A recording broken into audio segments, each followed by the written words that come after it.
नमस्कार। प्रस्तुत है आज का चिंतन। परमात्मा ने मनुष्य को इस संसार में उन विभूतियों से विभूषित कर भेजा है जो अन्य प्राणियों को प्राप्त नहीं है। उन विभूतियों का उपयोग कर ही वह आदिम काल की जंगली पिछली स्थिति से विकसित होकर आधुनिकतम सुविधा साधनों का विकास कर सका है। निश्चित ही सभ्यता और संस्कृति के विकास में थोड़े बहुत गिने चुने प्रतिभाशाली व्यक्तियों का योगदान रहा है। अधिकांश व्यक्ति तो सामान्य क्रम से ढर्रे का जीवन ही व्यतीत करते रहे हैं।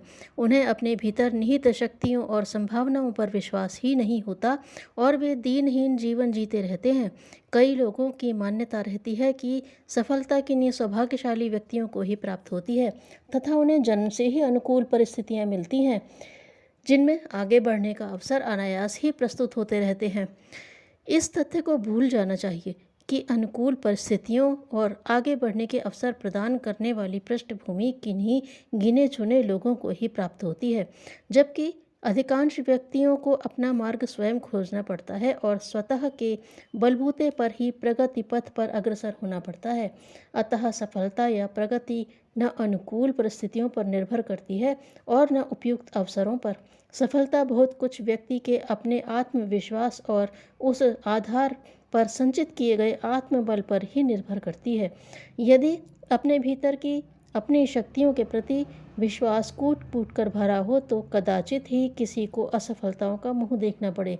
असफलताओं का सामना तभी करना पड़ता है जब सामर्थ्य और साधनों का विचार न करते हुए ऐसे कदम उठा लिए जाते हैं जो विचारशीलता और विवेक की दृष्टि से उपयुक्त नहीं कहे जा सकते।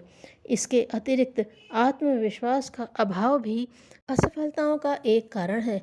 आत्मविश्वास का अर्थ अनियंत्रित भावुकता नहीं है, वरन वह उस दूरदर्शिता का नाम है जिसके साथ संकल्प और साहस भी जुड़ा रहता है। ऐसे आत्मविश्वासी जो भी काम करते हैं उसमें न तो ढील पोल होती है और न ही अनुत्तरदायित्व। इस स्तर के आत्मविश्वास को लेकर जो भी कार्य किए जाते हैं उनमें पूरा मनोयोग, तन्मयता, तत्परता तथा परिश्रम का समावेश रहता है। इस नीति को अपनाकर कई व्यक्ति प्रतिकूलताओं में भी आशातीत प्रगति कर चुके हैं।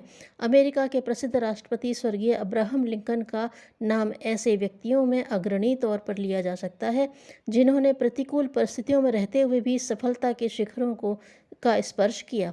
उनका पालन पोषण उनकी सौतेली माँ ने किया था।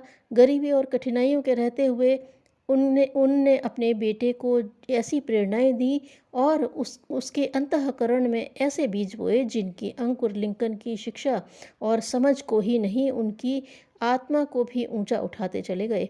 उनमें पढ़ने और ज्ञान प्राप्त करने का ऐसा भाव उत्पन्न हुआ कि वे पुस्तकें प्राप्त करने के लिए मीलों पैदल चलकर जाते और अपने मित्रों से पुस्तकें मांग कर लाते। पढ़ने के बाद उसी प्रकार पुस्तक को वापस करने के लिए वापस जाते।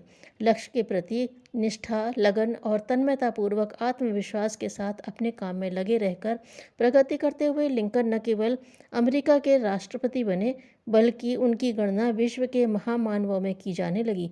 इस बीच उन्हें कई बार असफलताओं का सामना करना पड़ा, पर क्या मजाल कि उन्होंने अपने मन को छोटा किया हो। एक बार लिंकन से किसी ने उनकी उन्नति का कारण पूछा तो उन्होंने बताया कि जन्मदात्री न होते हुए भी जिसने मेरी निर्मात्री होने का कार्य पूरा किया, मैं अपनी उस माँ का हाथों बनाया एक खिलौना मात्र हूँ। अब तक जितने भी वैज्ञानिक आविष्कार हुए हैं उनमें जिस वैज्ञानिक ने सबसे अधिक आविष्कार किए हैं उसका नाम है थॉमस एल्वा एडिसन। विज्ञान के माध्यम से मनुष्य जाति को अपने अनुदानों से उपकृत करने वाले एडिसन बचपन में अति मंदबुद्धि बालक थे। स्कूल में भर्ती कराए जाने पर कुछ दिनों बाद अध्यापक ने एडिसन की माता पिता को एक पत्र लिखा जिसमें कहा गया था कि आपके बच्चे का दिमाग पढ़ने लिखने में ज़रा भी नहीं चलता है और इसलिए यह कभी पढ़ लिख कर योग्य नहीं हो सकता है। बेहतर होगा कि आप इसे स्कूल से हटा लें क्योंकि इसका प्रभाव अन्य बच्चों पर भी पड़ सकता है।